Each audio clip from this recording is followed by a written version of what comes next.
पत्नी का नाम यशोदा, 16 साल की उम्र में शादी होता है, उनसे एक पुत्री होती है, पुत्री का नाम प्रियदर्शनी या अन्नोजा, ठीक है।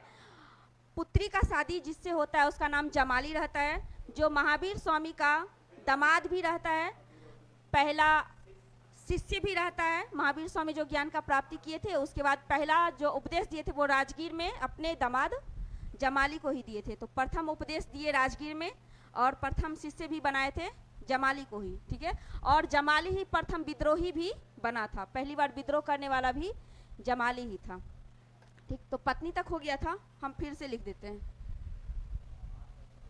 महावीर स्वामी लिखते चलिए। जन्म, दो चारे पॉइंट ना है, दो चारे पॉइंट ना पहले है, पिता का नाम, माता का नाम, यही सब ना।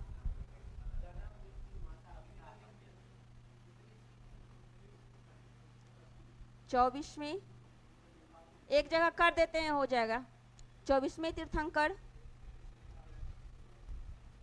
अंतिम तीर्थंकर और वास्तविक संस्थापक। जैन धर्म का स्थापना बहुत पहले हो चुका था, ठीक है, जो करने वाले ऋषभनाथ थे, लेकिन वास्तविक रूप से ज्यादा प्रचार प्रसार ज्यादा विस्तृत हुआ था महावीर स्वामी के समय। वास्तविक संस्थापक। जन्म 599 BC, कहाँ पे? कुंडग्राम वैशाली में। कमिन।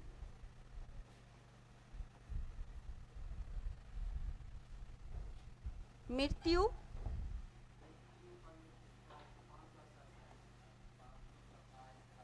527 BC, पावापुरी, राजगीर। गौतम बुद्ध का जो मृत्यु हुआ था किस महाजनपद में हुआ था? हाँ, महाजनपद कौन सा था? मल। इनका भी मृत्यु मल महाजनपद में ही हुआ था, ठीक। ये भी मल महाजनपद में ही आता था।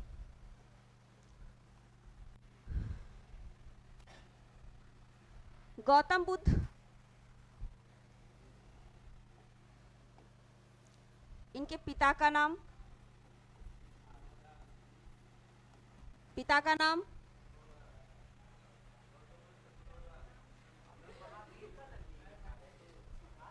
महावीर स्वामी के पिता का नाम। असुद्धोधन किसका नाम?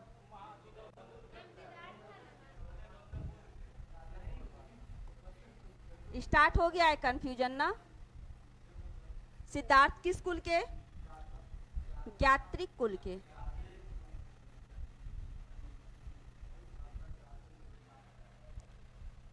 माता का नाम त्रिशला, ये सब हो गया था।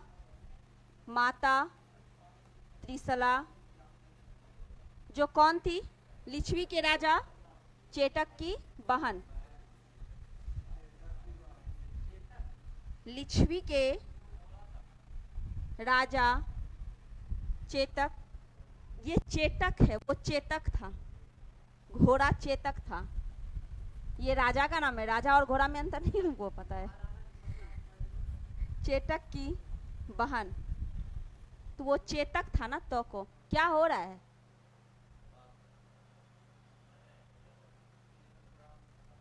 कौन सा इंपॉर्टेंट टॉपिक है? तीनों बिजी है।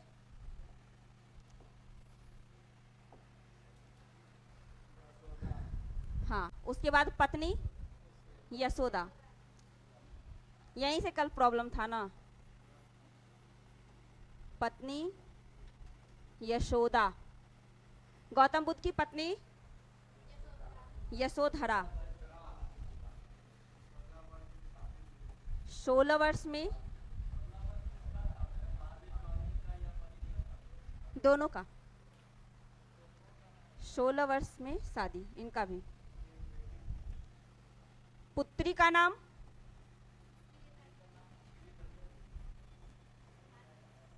अन्नोजा या प्रियदर्शनी।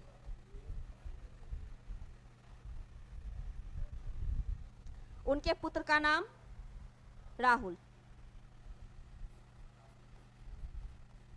दामाद,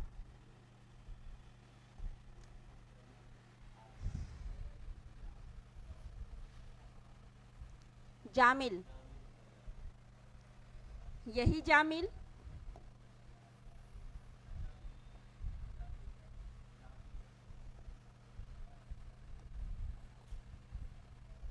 प्रथम शिष्य,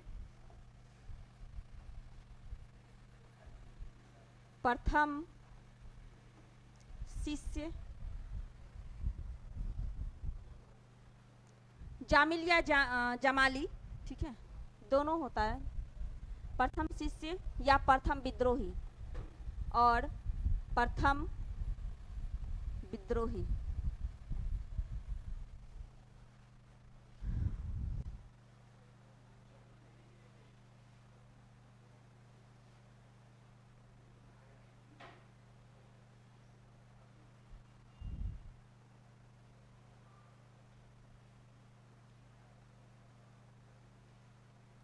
क्या हुआ? नीचे करें?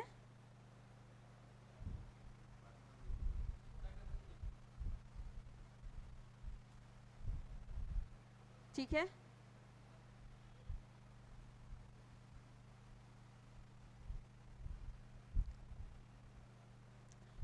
उसके बाद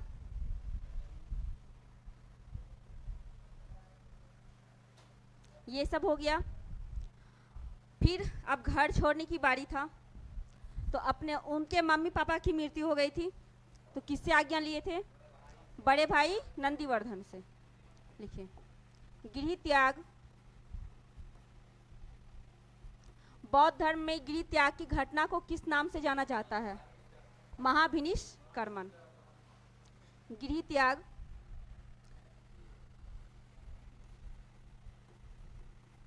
30 वर्ष की आयु में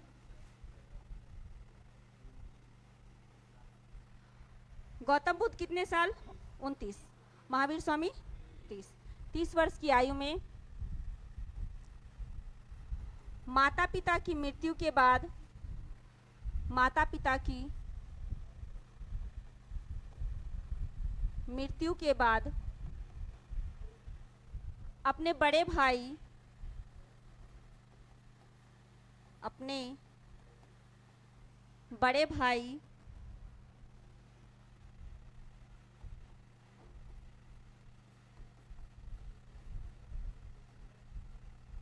नंदीवर्धन से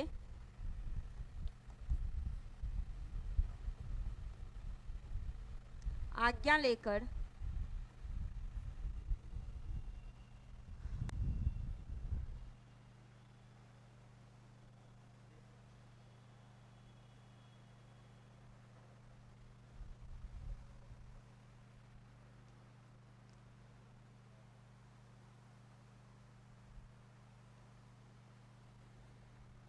तीस वर्ष की आयु में अपने माता पिता की मृत्यु के बाद बड़े भाई नंदीवर्धन से आज्ञा लेकर गृह त्याग किए थे। उसके बाद ज्ञान की प्राप्ति, घर छोड़ के गए। ऐसा कहा जाता है कि जिस वस्त्र में वो घर छोड़ के निकले थे, उसी वस्त्र में 12 साल तक कठिन तपस्या करने के बाद उनको ज्ञान की प्राप्ति हुई थी। और पूरा कपड़ा, एक ही कपड़ा 12 साल तक क्या हाल हुआ होगा? पूरा फट गया था, ठीक है। तो इसीलिए मतलब वो कपड़ा धारण नहीं किए थे, बाद में नग्न रहकर किए थे। इसलिए जैन धर्म में, जब बाद में जैन धर्म 2 हिस्सों में बटा था, तो श्वेतांबर और दिगंबर, ठीक है। श्वेतांबर जो श्वेत वस्त्र धारण करता था, दिगंबर जो नग्न रहता था। तो महावीर स्वामी को फॉलो करते हुए वे लोग भी नग्न रहते थे। 30 वर्ष की आयु में, अब दिगंबर की संख्या कम है, श्वेतांबर की ज़्यादा है, ठीक है। ऐसा कुछ नहीं है, सब धर्म में सब चीज़ होता है। चलो, ज्ञान की प्राप्ति, ज्ञान की प्राप्ति 12 वर्ष की कठिन तपस्या के बाद गौतम बुद्ध कितने साल तपस्या किए थे? 6 साल। ये 6 दूनी 12, 12 वर्ष के कठिन तपस्या के बाद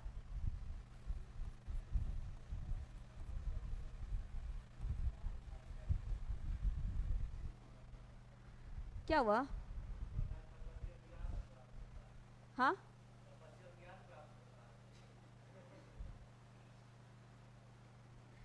12 वर्ष की कठिन तपस्या के बाद जाम्बरिक ग्राम में रिजुपालिका नदी के तट पर साल वृक्ष के नीचे 12 वर्ष की कठिन तपस्या के बाद जाम्बरिक ग्राम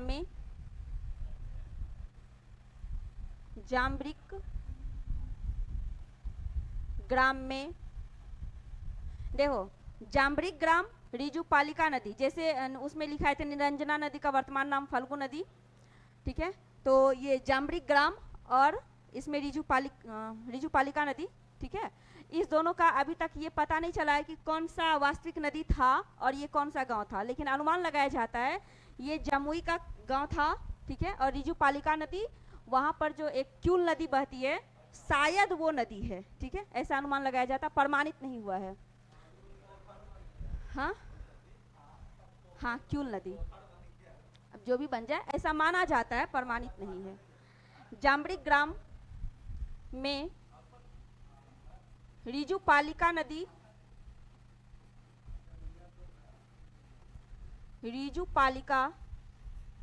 नदी के किनारे साल वृक्ष के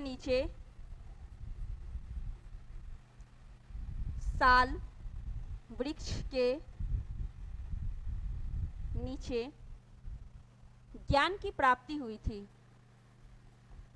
ज्ञान नहीं, कैवल्य की प्राप्ति हुई थी। के नीचे कैवल्य का अर्थ होता है ज्ञान, कैवल्य यानी ज्ञान की प्राप्ति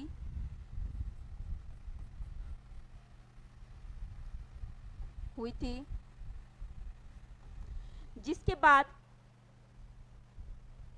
इनके बचपन का नाम क्या था? वर्धमान, ठीक है। नहीं लिखा है?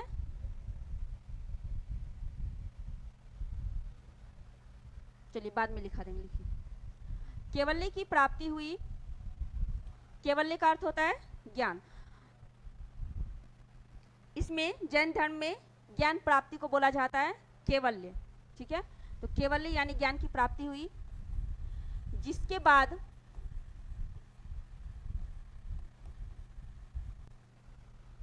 ये जिन, जिसके बाद ये यानी महावीर स्वामी लिख लो। जिसके बाद ये जिन का अर्थ होता है विजेता,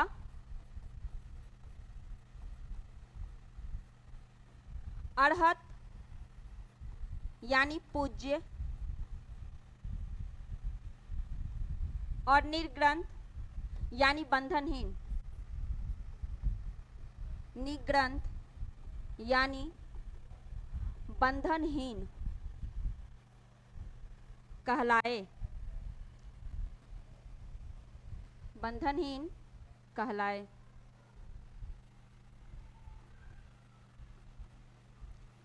और इन्हें महावीर के नाम से विजेता, अरहत यानी पूज्य, कहलाए। और इन्हें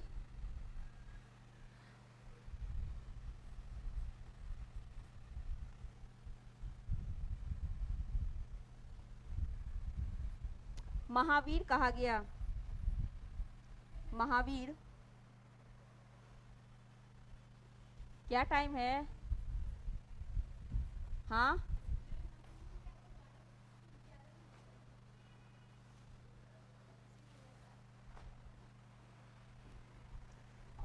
कहा गया।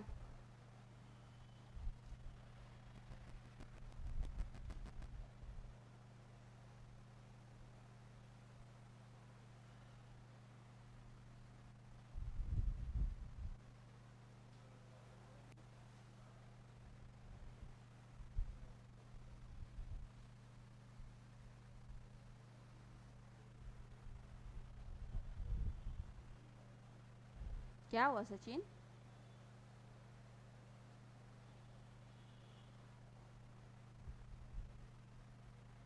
पार्श्वनाथ मोक्ष की प्राप्ति के लिए 4 चीज बताए थे, वो क्या क्या था? 23वें तीर्थंकर पार्श्वनाथ के द्वारा मोक्ष की प्राप्ति के लिए 4 चीज बताया गया था। सत्य, अस्तेय, अहिंसा और अपरिग्रह।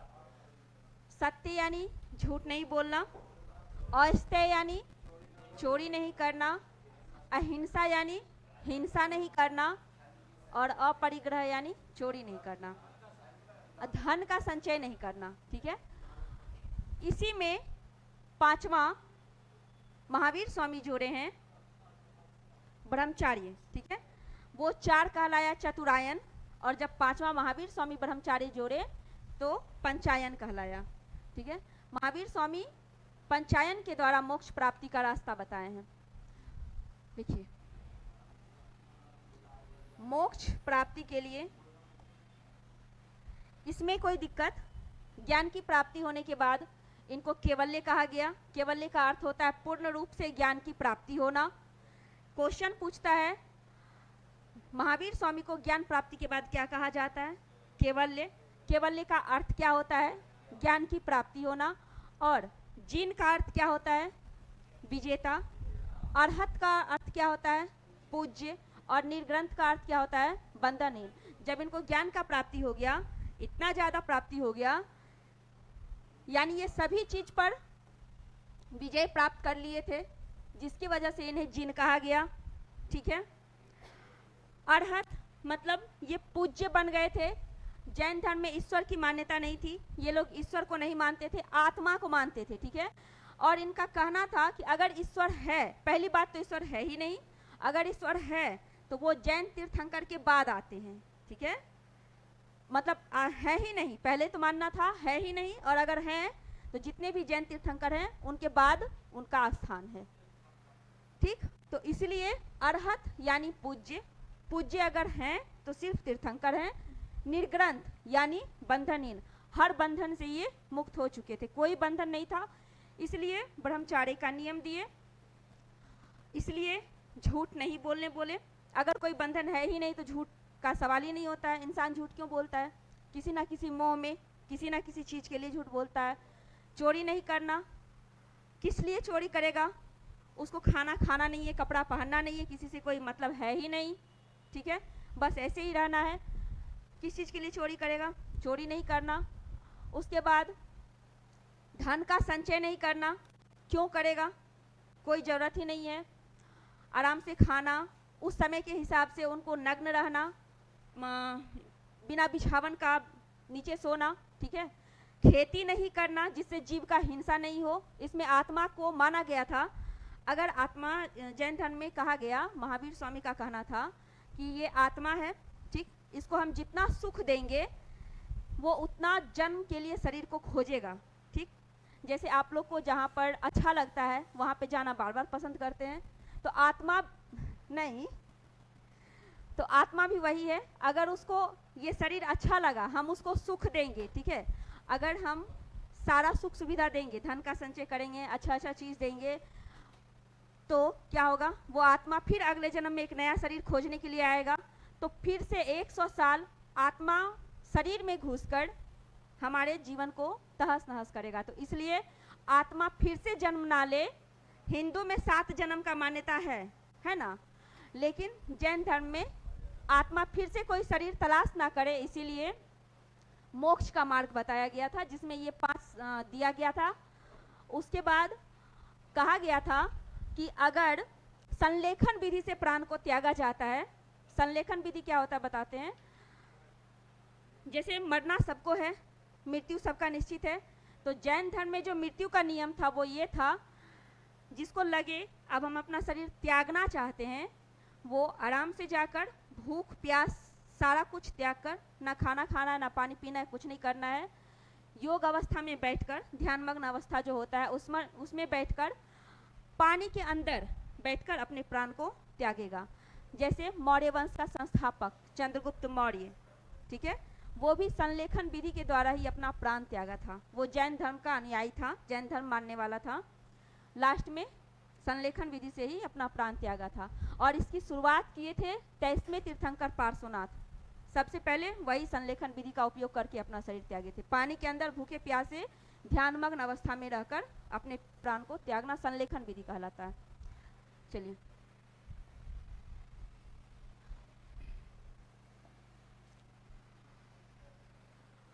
इसमें 5 लिखिए। मोक्ष प्राप्ति का रास्ता, 5वां मोक्ष प्राप्ति। क्या?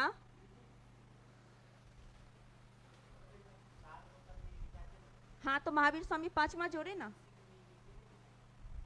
लिख लो। मोक्ष प्राप्ति के लिए पंचायनन, इन्होंने, पंचायनन की जगह लिखो, इन्होंने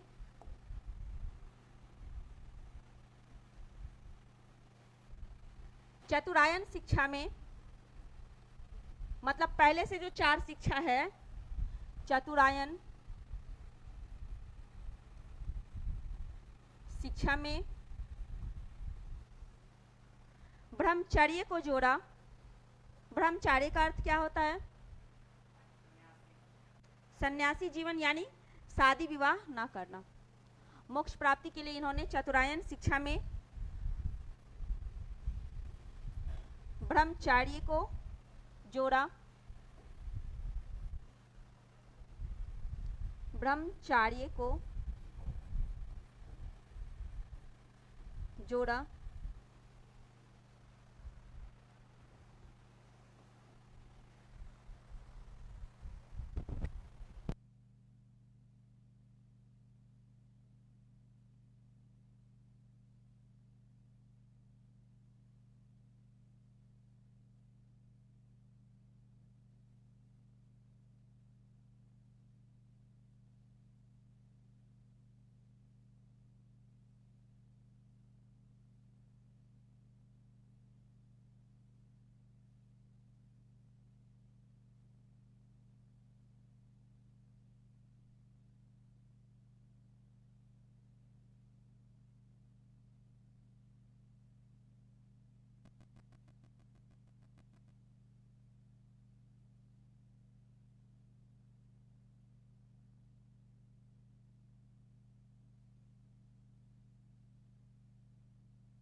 जिसमें